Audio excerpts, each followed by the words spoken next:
Assalamualaikum warahmatullahi wabarakatuh. Perkenalkan, nama saya Silviana dari Ilkom 6B dengan NIM 2055201051. Di sini saya akan mempresentasikan tentang siklus hidup sistem dan infrastruktur kontinuitas bisnis.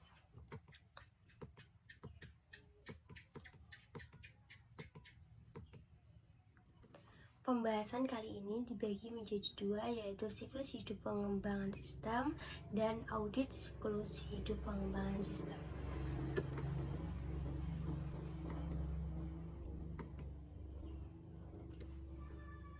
Nah, siklus hidup pengembangan sistem dapat didefinisikan sebagai rangkaian aktivitas yang dilaksanakan oleh profesional dan pemakai sistem informasi untuk mengembangkan dan mengimplementasikan sistem informasi.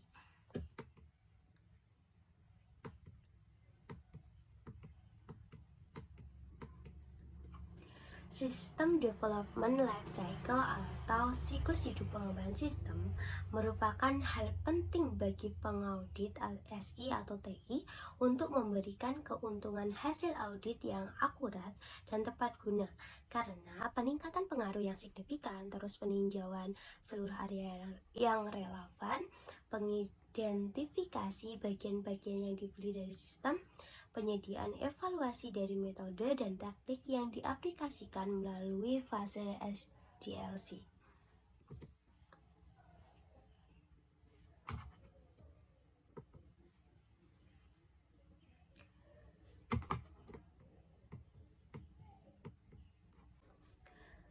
Nah, faktor-faktor pendorong pengembangan aplikasi dalam menggunakan siklus hidup pengembangan sistem. Yang pertama, peluang baru berhubungan dengan proses bisnis baru atau yang sudah ada. Kemudian, permasalahan yang terkait dengan proses bisnis yang ada, kesempatan baru yang akan memungkinkan perusahaan mendapatkan keuntungan dengan keberadaan sistem informasi. Dan yang terakhir, permasalahan yang terkait dengan SI atau TI.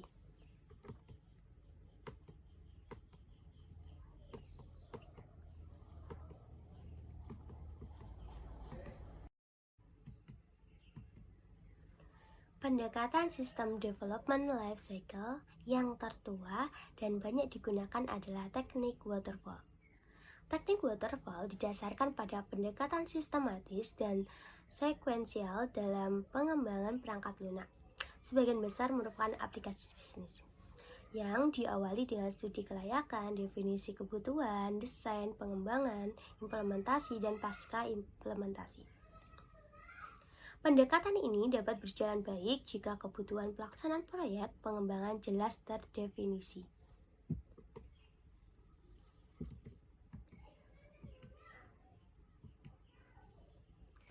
Fase-fase yang terlibat dalam SDLC, yang pertama adalah kelayakan. Bermanfaat strategi dalam mengimplementasikan baik untuk memperoleh produktivitas, mengidentifikasian, dan pengukuran penghematan biaya dari sistem baru, serta mengestimasikan jadwal pengembalian biaya yang dikeluarkan dalam pengimplementasian sistem. Kemudian fase selanjutnya yaitu kebutuhan.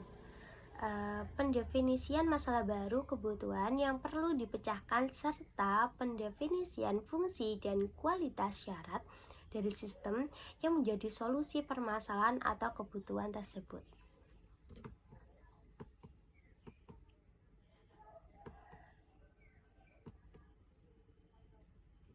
Ketiga A yaitu desain, penentuan spesifikasi dasar sistem dan subsistem, bagaimana keduanya saling berkomunikasi, dan bagaimana sistem akan diimplementasikan menggunakan perangkat lunak, perangkat keras, dan jaringan tertutup. Fase ini dijalankan untuk mengkustomisasi paket perangkat lunak yang telah didefinisikan dalam fase sebelumnya, yaitu fase 2. Kemudian fase 3B yaitu seleksi. Fase ini dijalankan jika dipilih solusi untuk membeli paket perangkat lunak yang dimiliki oleh vendor berdasarkan kebutuhan yang telah didefinisikan sebelumnya. Perlu dikumpulkan pengajuan proposal dari supplier, kebutuhan fungsional, akan ada kebutuhan operasional, dukungan, dan teknis dari paket perangkat lunak milik vendor tersebut.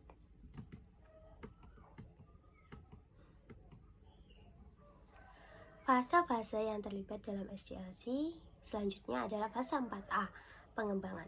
Fase ini dilakukan ketika fase 3A dipilih, spesifikasi desain untuk memulai tahap pemrograman dan pemberian dukungan terhadap proses operasional pengembangan sistem secara formal.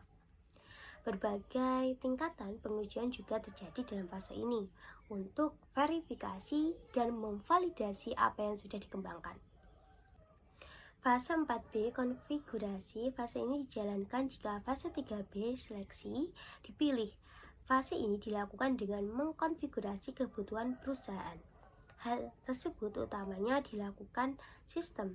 Jika merupakan paket sistem, disesuaikan dengan melalui konfigurasi parameter kontrol sistem daripada konfigurasi terhadap kode program.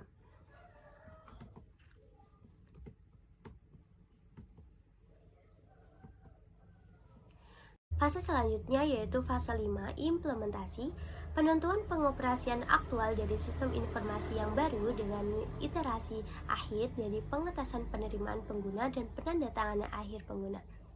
Sistem mungkin juga akan melalui proses akreditasi dan sertifikasi untuk menilai aktivitas aplikasi bisnis dalam mitigasi risiko ketingkatan yang sesuai. Kemudian fase 6 yaitu pasca implementasi. Setelah implementasi dilakukan dengan sukses, perlu pengimplementasian proses formal untuk menilai kecukupan sistem dan proyeksi manfaat biaya atau pengukuran return on investment dibandingkan dengan temuan dalam fase pengidentifikasian kelayakan sehingga ditemukan penyimpangan dari ketidaksesuaian yang mungkin terjadi.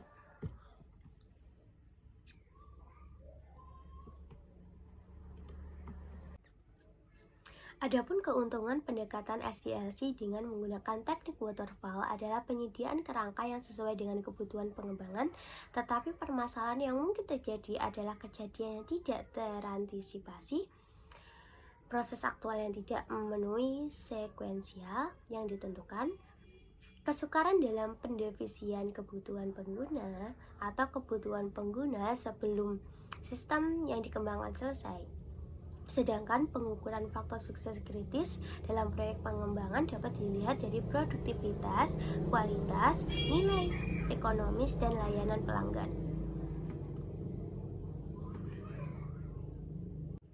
Audit SI atau TI yang dilakukan terhadap SDLC menjadi aktivitas yang penting karena terkait dengan penyesuaian proses pengembangan yang berlangsung terhadap standar yang dapat diketahui dari uji kepatutan maupun efektivitas proses yang dilakukan melalui uji substantif.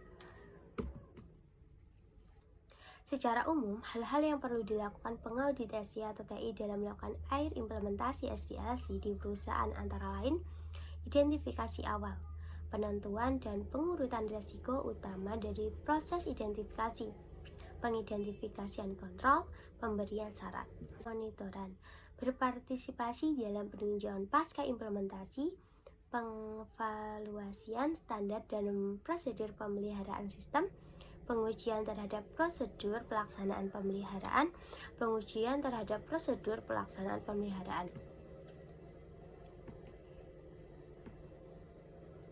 Bab 5. Kontinuitas bisnis dan pemulihan bencana. Bab 5. Kontinuitas bisnis dan pemulihan bencana harusnya disusun dalam sebuah rencana untuk meminimalkan efek risiko maupun gangguan yang mungkin terjadi untuk kepastian layanan.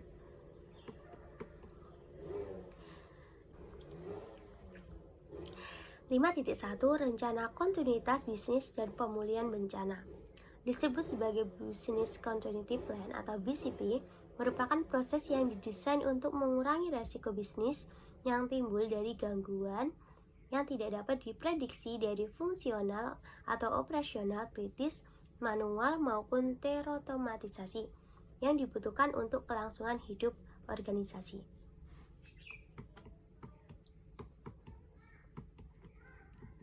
Tujuan dari BCP adalah memungkinkan bisnis untuk melanjutkan penawaran layanan kritis di saat terjadi gangguan dan menyelamatkan interupsi yang mengganggu sistem informasi bisnis.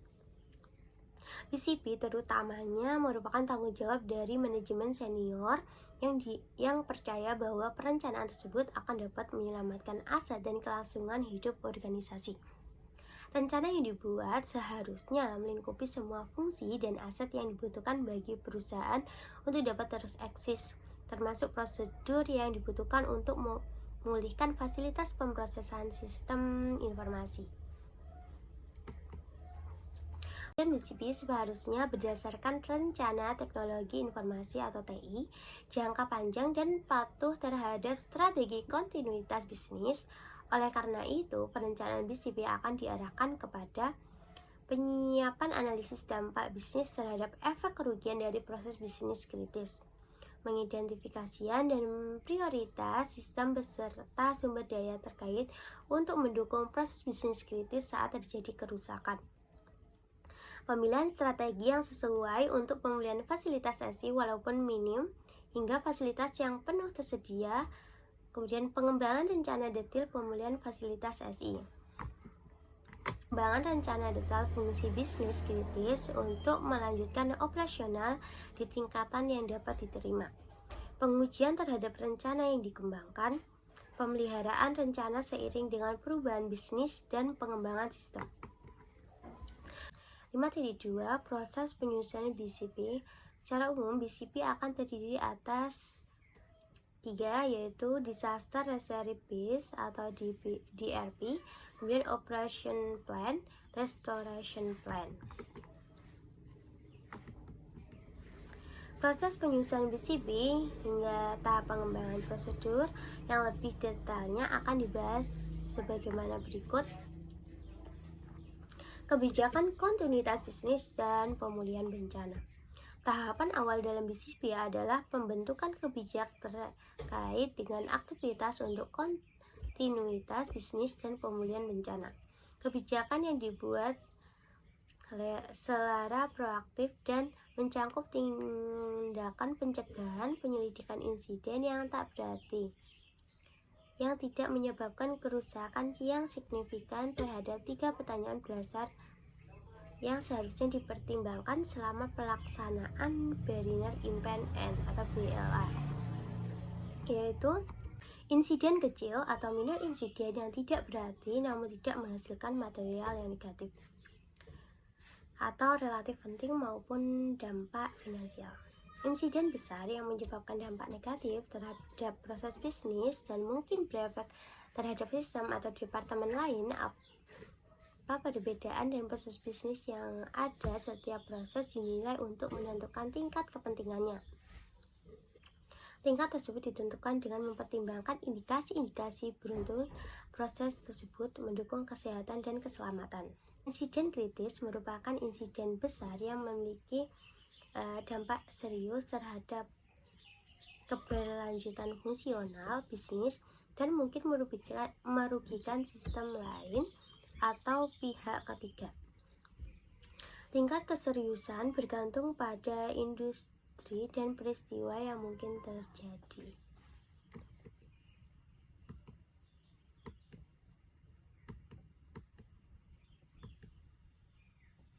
Analisis dampak bisnis. Apa perbedaan dari proses bisnis yang ada? Apa sumber informasi kritis terkait dengan proses bisnis yang penting? Periode waktu pemulihan apa bagi sumber informasi yang memproses bisnis yang seharusnya dikembalikan sebelum terjadi kerugian yang signifikan? Klasifikasi kekritisan operasional. Kritis, vital, sensitif, non-sensitif.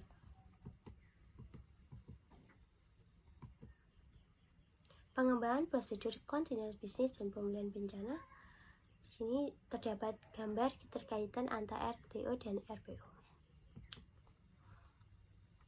5.3 Audit kontinuitas bisnis dan pemulihan bencana. Pemahaman dan pengevaluasian strategi kontinuitas bisnis dan keterkaitannya terhadap tujuan bisnis. Pengevaluasian BCP untuk menentukan kecukupan dan kelayakan dengan peninjauan rencana dan membandingkannya ke dalam standar yang sesuai dan atau regulasi pemerintah. Verifikasi bahwa BCP telah efektif dengan meninjau hasil dari pengujian sebelumnya yang dilakukan oleh penanggung jawab TI. Pengevaluasian penyimpanan di luar perusahaan untuk memastikan kecukupan dengan pemeriksaan fasilitas dan meninjau isinya serta kontrol keamanan dan lingkungan. Pengevaluasian kemampuan personel TI untuk merespon secara efektif di situasi darurat dengan meninjau prosedur darurat, pelatihan karyawan dan hasil dari pengujian kemampuan dan keahlian, kepastian bahwa proses perencanaan pemeliharaan tersedia dan efektif, pengevaluasian apakah manual kontinuitas bisnis dan prosedur ditulis ke dalam bahasa yang sederhana dan mudah dipahami. Hal tersebut dapat dicapai melalui wawancara dan penentuan apakah seluruh pemangku kepentingan stakeholder memakai peran dan tanggung jawabnya sesuai dengan strategi kontinuitas bisnis. Itulah presentasi dari saya. Mohon maaf jika ada kesalahan atau ada kurangnya dalam presentasi kali ini. Wa taufiq wal hidayah. Wassalamualaikum warahmatullahi wabarakatuh.